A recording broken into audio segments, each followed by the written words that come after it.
ছোটং gang. এই ছোটং gang নাম আমরা নিশ্চয়ই সবাই জানি। এই ছোটং গ্যাং এবং চীনে গেছে, এবং যখন আমরা শুনছি যে আমরা এই পিনাকি ভট্টাচার্য, মানে ইদানিং তাকে বলা হচ্ছে জামায়াতে ইসলামের আমির, সেই মানে এই ইউরোপের আমির, হ্যাঁ, এরা উনি একই সময় চায়না গেছেন। সো আপনার কাছে জানতে চাই কি তাদের উদ্দেশ্য, মানে আপনার কাছে কতটুকু তথ্য আছে? তার কারণ আমরা ছোটং গ্যাং যে চায়না গেছে এটি আমাদের জুলকার নাইন সামি এটি লিক করেছে, এবং পরবর্তীতে আপনি এটা নিয়ে স্ট্যাটাস দিয়েছেন, এবং আমরা দেখেছি যে পিনাকি ভট্টাচার্য উনি চায়না থেকে স্ট্যাটাস দিয়েছেন ওনার ফেসবুকে, এবং আপনার স্ট্যাটাসটাও আজকে খুবই গুরুত্বপূর্ণ যে উনি চায়না থেকে বসে উনি গুজব ছড়াচ্ছেন। আপনার কাছে জানতে চাই সাকিব। ধন্যবাদ টিটো ভাই। আসলে আমরা যারা যে দেশেই আছি সেই দেশের থেকে আমরা যদি আমাদের বাংলাদেশের পক্ষে যদি দুটি কথা বলতে পারি এখানকার স্থানীয় যারা প্রতিনিধি রয়েছেন কংগ্রেসম্যানদের সাথে বা সিনেটরদের সাথে, আমরা কিন্তু শিশুটা কখনো হাতছাড়া করি না। যেমন আপনিও জানেন যে আমরা ফ্যাসিবাদী হাসিনা শাসন আমলের সময় আমরা কি করেছি, যে আমরা এখানকার সিনেটর বা কংগ্রেসম্যান এদের দ্বারস্থ হয়েছিলাম, এবং বাংলাদেশের যে ফ্যাসিজম এর বিরুদ্ধে জনমত তৈরিতে আমরা কিন্তু যে যার যার জায়গা থেকে অবস্থান রেখেছিলাম। আপনি কানাডাতে আছেন, আপনি কানাডাতে থেকে আপনি সেখানে তখন জাস্টিন ট্রুডো ছিলেন, আপনার সাথে ট্রুডোর একটা ব্যক্তিগত সম্পর্ক ছিল, সেটাকে কাজে লাগিয়ে আপনিও কিন্তু কানাডিয়ান সরকারকে আপনি জানিয়েছিলেন যে বাংলাদেশে হাসিনার আমলে কি ধরনের এক ধরনের স্বৈরতন্ত্র যে চলছিল। তো আমরা কিন্তু যারা প্রবাসে থাকি আমরা কিন্তু এই কাজগুলো করি, এটা দোষের কিছু নয়। তো পিনাকি ভট্টাচার্য তিনি যদি বাংলাদেশ চায়না এটা একটা সুসম্পর্ক তৈরির ক্ষেত্রে তিনি যদি তার জায়গা থেকে ভূমিকা রাখেন, তিনি যদি প্যারিস থেকে চায়নাতে গিয়ে যদি তিনি বাংলাদেশের পক্ষে দুটো কথা বলেন, সেটাতে কিন্তু আমরা কেউ আপত্তি করার মতো কোনো কারণ থাকতে পারে না, বরঞ্চ সেটাকে আমরা অ্যাপ্রিসিয়েট করবো যে আমাদের দাদা তিনি চীনে গিয়ে, ফ্রান্স থেকে তিনি চীনে গিয়ে তিনি যে বাংলাদেশের পক্ষে দুটো কথা বলছেন, বা চীনের যারা লোকজন রয়েছেন তাদের কাছে বাংলাদেশকে ভালোভাবে রিপ্রেজেন্ট করছেন, সেটা কিন্তু আমাদেরকে আরো তাকে প্রশংসা করতেই বাধ্য করবে। কিন্তু আমরা কি দেখতে পাচ্ছি যে তিনি তার ফেসবুক পোস্টেই কিন্তু স্পষ্ট করে উল্লেখ করলেন যে তিনি মূলত সেখানে জামাতের পারপাস সার্ভ করার জন্য তিনি গিয়েছেন।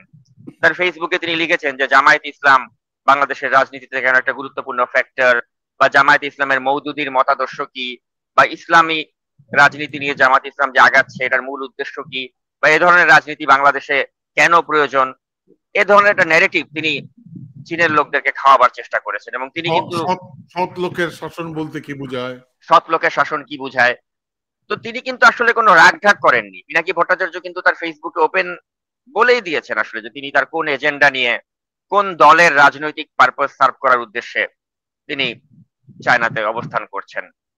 এখন জামায়াতে ইসলামী যদি আমাদের রাজনীতিতে প্রকৃতপক্ষে যদি কোনো শয়তানি বা কোনো ধরনের কুটচালের আশ্রয় না নিত, তাহলে কিন্তু জামায়াতের পক্ষে পিনাকির এই ধরনের ন্যারেটিভ তৈরি করাকে আমরা কিন্তু ভালো চোখেই দেখতাম, সেটাকে খারাপ চোখে দেখার কোনো কারণ থাকতো না। কিন্তু আমরা খারাপ চোখে দেখছি এ কারণেই যে জামায়াতে ইসলাম হচ্ছে একটা মুনাফেক দল। আমি বারে বারে এই কথাটা বলি, এটা মুনাফেক। কেন আমি মুনাফেক বলি? এটা হচ্ছে ঐতিহাসিক ভাবে প্রসিদ্ধ। এখন তাদের যে বট বাহিনী রয়েছে, আল বটর বাহিনী যেটাকে আমরা বলি, এরা তো অনলাইনে অত্যন্ত শক্তিশালী। আপনি এদের বিপক্ষে দুটো কথা বলবেন, এরা 20টা 30টা ফেক আইডি থেকে আপনাকে গালাগালি করবে। তো এখন যারা গালাগালি করছে আমি তাদেরকে বলবো যে তোমরা বট বাহিনী গালাগালি করার আগে তোমরা একটু উপলব্ধি করার চেষ্টা করো যে জামায়াত ইসলামের ইতিহাসটা কি। এদের ইতিহাসটাই হচ্ছে প্রতারণার ইতিহাস, এদের ইতিহাসটাই হচ্ছে মানুষের সাথে মুনাফেকি করার ইতিহাস, যে মুনাফেকি তারা 1947 সাল থেকে করে আসছে, এবং যে মুনাফেকি তারা প্রতি পদে পদে তারা করেছে। তারা 1986 সালে যখন এরশাদের যে পাতানো নির্বাচন যেখানে হাসিনা যোগ দিয়েছিল, সে নির্বাচনে গিয়ে ওই নির্বাচনটাকে বৈধতা দেওয়ার জন্য কে ভূমিকা রেখেছিল? এই মুনাফেক জামায়াত ইসলামী ভূমিকা রেখেছিল। এবং এই মুনাফেক জামায়াত ইসলামী 71 সালে তারা কি করেছিল? তারা আল বদর বাহিনী, আলসামস বাহিনী গঠন করে এদেশের মানুষের উপরে তারা নির্মমতা চালিয়েছিল। এই মুনাফেক জামায়াতে ইসলামী তারা তাদের স্বার্থের প্রয়োজনে যখন যেটা করার তারা সেটাই করেছে। আর এখন দেশটা যখন নতুন করে স্বাধীন হলো, হাসিনার ফ্যাসিবাদের পতন ঘটলো, তখনও কিন্তু তারা নানাভাবে কিন্তু মাঠ গরম করার জন্য একবার বলে পিআর হতে হবে, আরেকবার বলে পিআর পদ্ধতি ছাড়া ইলেকশনে যাব না, আরেকবার বলে যে পিআর না হলে জুলাই সনদে আমরা সই করব না। একবার দেখা গেল এনসিপি, তাদেরকে তারা বিভ্রান্ত করলো, এনসিপির বিভিন্ন অনুষ্ঠানে তারা তাদের নিজেদের জামাত ইসলামের লোক পাঠাতো। আবার এখন দেখা যাচ্ছে এনসিপি নাহিদ ইসলাম তখন নাহিদ ইসলাম যখন বুঝতে পারলেন যে জামাতের একটা মুনাফিক দল, তিনি যখন আবার জামায়াতের বিরুদ্ধে ফেসবুকে পোস্ট দিলেন, তখন জামায়াতের পক্ষ থেকে আবার নাহিদ ইসলামকে সমালোচনা করে পাল্টা বিবৃতি দেওয়া হলো। তো আমরা কি দেখতে পাচ্ছি যে এরা আসলে মূলত তাদের এই মুনাফেকের মাধ্যমেই কিন্তু রাজনীতিতে তারা টিকে আছে, এই জামাত ইসলাম, এবং এটাই তাদের একটা সহজাত চরিত্র। এখন এই মুনাফেক দলের এজেন্ডা বাস্তবায়নের জন্য একজন ব্যক্তি যদি চীনে যেয়ে থাকেন এবং তার সাথে যদি বাংলাদেশ থেকে যদি আবার যোগ দেয় এই ছোটন গ্যাংয়ের এই নুরুল ইসলাম ভুইয়া ছোটন, তখন কিন্তু আমাদের মনে সন্দেহ জায়গাটা স্বাভাবিক যে এই লোকগুলোর উদ্দেশ্যটা কি। কারণ আপনি যদি টিটো ভাই এই লোকগুলোর রাজনৈতিক ইতিহাস দেখেন, ইতিহাসটা কিন্তু স্বচ্ছ নয়। এই পিনাকি ভট্টাচার্য তার রাজনীতির ক্যারিয়ারে কত ধরনের পল্টিবাজি করেছেন এটা তো আমরা জানি।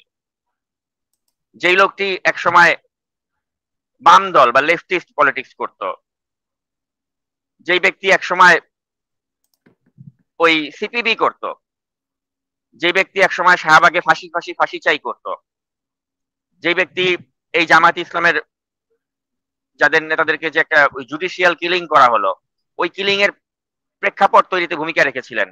৭১ টিভিতে গিয়ে বলেছেন যে একটা রাজনৈতিক দল হিসেবে জামাত কতটা ঘৃণিত বা কেন এই নেতাগুলোর ফাঁসি হওয়া প্রয়োজন। সেই ব্যক্তি হঠাৎ করে এখন জামায়াতের পক্ষে ন্যারেটিভ তৈরি করছে।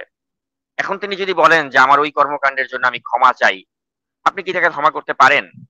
যার আন্দোলনের কারণে বা যাদের দাবির কারণে কতগুলো নিরীহ মানুষকে ফাঁসি দেয়া হলো, তাদের জীবন কি আপনি ফিরিয়ে আনতে পারবেন? পারবেন না। অতএব এটা তো ক্ষমার অযোগ্য। মূল বিষয় হচ্ছে পিনাকি ভট্টাচার্যের সারা জীবনটাই হচ্ছে পল্টিবাজির জীবন। সারা জীবনটাতেই তিনি পল্টিবাজি করেছেন, রাজনৈতিকভাবে পল্টিবাজি করেছেন। এখন তিনি বা তার এই ছোটন গ্যাং তারা বুঝতে পেরেছে যে বাংলাদেশে আসলে ওই সিপিবি বা ওই লেফটিস্ট পলিটিক্স করে আসলে বাংলাদেশের জনগণের হৃদয়ে ঢোকা যাবে না। জনগণের হৃদয়ে ঢুকতে গেলে আপনাকে পপুলিস্ট কথাবার্তা বলতে হবে। তো এখন এই ছোটন গ্যাং তারা পপুলিস্ট আইডিয়া নিয়ে সামনে এগোচ্ছে। তো পপুলিস্ট আইডিয়াটা কি? আমি এমন সব কথাবার্তা বলবো যেগুলো বললে পাবলিকের শরীরটা একটু গরম হবে, পাবলিকের শরীরে একটা জোশ আসবে। কিরকম কথা বললে পাবলিকের শরীরে জোশ আসবে? আপনি যখন নেতিবাচক কথাবার্তা বলবেন, বা আপনি যখন, এদের সংখ্যাগরিষ্ঠ মানুষ হচ্ছে মুসলিম, আপনি মুসলিমদের সেন্টিমেন্টকে পুঁজি করে আপনার অনুষ্ঠানের শুরুতেই আলহামদুলিল্লাহ, মাশাআল্লাহ, আল্লাহর নাম বলবেন, অথচ নিজে একজন ব্রাহ্মণ পীর, নিজের নাম হচ্ছে একটা ভট্টাচার্য। তো একজন হিন্দু ব্যক্তি, একজন ব্রাহ্মণ ব্যক্তি যখন কথায় কথায় আল্লাহ রসুলের নাম নেয়, কথায় কথায় যখন নিজের ওই ইমানি জোশ বা জাজবা দেখাতে চায়, তখন কিন্তু তাকে আপনার সন্দেহের চোখে দেখতেই হবে এবং প্রশ্ন করতে হবে যে এই ব্যক্তির অতীতটা আসলে কি ছিল। অতীতটা তো স্বচ্ছ ছিল না। যদি অতীতটা স্বচ্ছ থাকতো তাহলে আমরা কিন্তু তার এই সব কাজকর্ম নিয়ে সন্দেহ করতাম না। এখন এই মানুষটা তিনি চীনে গিয়েছেন, তার সাথে এই ছোটন গ্যাংয়ের ছোটন নুরুল ইসলাম ভুইয়া ছোটন তিনি যোগ দিয়েছেন এবং তারা মিলে জামাতের পক্ষে বয়ান তৈরি করার চেষ্টা করছে। সেই জামাতের পক্ষে বয়ান তৈরি করার চেষ্টা করছে যে জামাত ইসলামী এখনো পর্যন্ত তাদের ৭১-এর ভূমিকার জন্য কিন্তু কোনো ধরনের ক্ষমা চায়নি। এবং জামায়াতের আমির ডক্টর শফিক তিনি কিন্তু নিউ ইয়র্কে বললেন যে আমাদের ৪৭ থেকে শুরু করে এখন পর্যন্ত যত ভুলভ্রান্তি আছে আপনাদের কাছে আমরা সেই ভুলের জন্য আমার দল নিঃস্বার্থভাবে ক্ষমা প্রার্থনা করছি। এটা বলে আবার পরের লাইনেই তিনি বলেছেন যে আবার বললেন না যে এইভাবে ক্ষমা চাইলে হবে না, এইভাবে না ওইভাবে চান। অর্থাৎ আপনি ক্ষমাও চাচ্ছেন, আবার ক্ষমা চাই আবার আপনি বলছেন এইভাবে না, আপনাদের মনের মতো চাইতে হবে। তার মানে কি? আমাদের ৭১টা এখনো তার কাছে আসলে একটা তামাশা। ৭১টাকে তারা স্বীকার করে না এবং ৭১টা নিয়ে তাদের যে গায়ে জ্বালা পোড়া আছে তার এই ক্ষমার মধ্যেই কিন্তু প্রমাণিত হয়। ক্ষমা যে চেয়েছে তার ওখানে ৭১ শব্দটি আসেনি। কৌশলে ৪৭ থেকে ২০২৫ পর্যন্ত আপনি এই ধরনের কৌশলগত ক্ষমা চেয়ে এই ২০২৫-এর এই জেনজি এদেরকে বেকুব ভেবে তো লাভ নেই। এই জেনজি কিন্তু অনেক সচেতন এবং এই জেনজির কারণেই কিন্তু আমরা কনফিডেন্স পাই যে আপনারা আলবটর বাহিনী যতই ষড়যন্ত্র করেন, পিনাকি বা ল্যাংটা সোলেমান তারা চীনে গিয়ে জামায়াতের পক্ষে ন্যারেটিভ তৈরি করার নামে যতই ষড়যন্ত্র করুক, দিন শেষে আসলে এগুলো ধোপে টিকবে না। আমি অত্যন্ত আনন্দিত যে এনসিপি বা নাহিদ ইসলাম বা আমাদের এই জুলাই আন্দোলনের যারা শক্তি, তারা কিন্তু তাদের ভুল বুঝতে পেরেছে। তারা বুঝতে পেরেছে যে এই পিনাকি বা এই ল্যাংটা সোলেমান বা এই ছোটন গ্যাং এর দ্বারা তারা যেভাবে বিভ্রান্ত হয়েছিল, এটা হওয়া তাদের উচিত হয়নি। দেরিতে হলেও নাহিদ ইসলাম তার ফেসবুক পোস্টের মাধ্যমে কিন্তু এই জামায়াত বা ল্যাংটা সোলেমান বা পিনাকি এদের সাথে যে তাদের এখন আর সম্পর্ক আগের পর্যায়ে নেই, এটা কিন্তু প্রমাণ করে দিয়েছেন।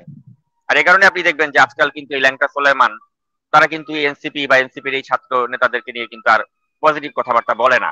অথচ যেই পিনাকি কয়েক মাস আগেও কিন্তু এই ছাত্রদেরকে এট এনি কস্ট ডিফেন্ড করত। তো এখন এই পিনাকি বা এই ল্যাংটা সোলেমান বা এরা তারা মিলে দেশটাকে যে একটা অস্থিতিশীল অবস্থায় নিতে চায়, এটা আমাদের এই ছাত্র সমাজ তারা বুঝতে পেরেছে, এনসিপি যারা তারা বুঝতে পেরেছে। এটা আমাদের জন্য অত্যন্ত আনন্দের যে আমাদের এই ছাত্র জনতা তাদেরকে দীর্ঘ সময় বিভ্রান্ত করা যায়নি, তারা সঠিকটা বুঝতে পেরেছে।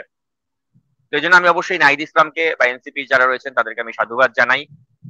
আর আমাদের জনগণকে যারা বোকা ভেবে চীনে গিয়ে এ ধরনের ষড়যন্ত্র করছে বা এই ধরনের একটা জামায়াতের পক্ষে ন্যারেটিভ দাঁড় করাতে চাচ্ছে বা ভাবছে যে ছাত্র সংসদের নির্বাচনগুলোতে যেভাবে জামায়াতের বিজয় হয়েছে, একইভাবে জাতীয় নির্বাচনেও তারা অনলাইনে বসে যুদ্ধ করে বা চীনে গিয়ে ন্যারেটিভ বিল্ড করে জামায়াতকে এই দেশের রাষ্ট্রীয় ক্ষমতায় এনে দেবে, তারা আসলে বোকার স্বর্গে বাস করছে। এবং আমি দিন শেষে এটাই বলবো যে পিনাকি ভট্টাচার্যের মতো মানুষরা তারা সবসময় ইতিহাসের ভুল পথেই তারা ছিল, তারা ভুল ন্যারেটিভই দিয়ে গিয়েছে। যে সময় আপনার এক্সট্রা জুডিশিয়াল কিলিং এর পক্ষে তিনি জনমত তৈরি করেছিলেন 2013 সালে, তখনও তিনি ইতিহাসের he was at the wrong side of the history.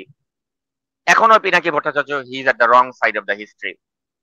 তিনি নিজেকে অনেক বড় পণ্ডিত মনে করেন, তিনি মনে করেন যে আমার অনেক ক্ষমতা হয়ে গেছে, আমি যা খুশি তাই করতে পারবো। তিনি কিছুই করতে পারবেন না দিন শেষে। এবং তার গাইডেন্সে জামায়াত ইসলাম যে মনে করছে যে অনেক কিছু তারা অ্যাচিভ করবে, 20টা আসন পায় কিনা আমরা দেখবো।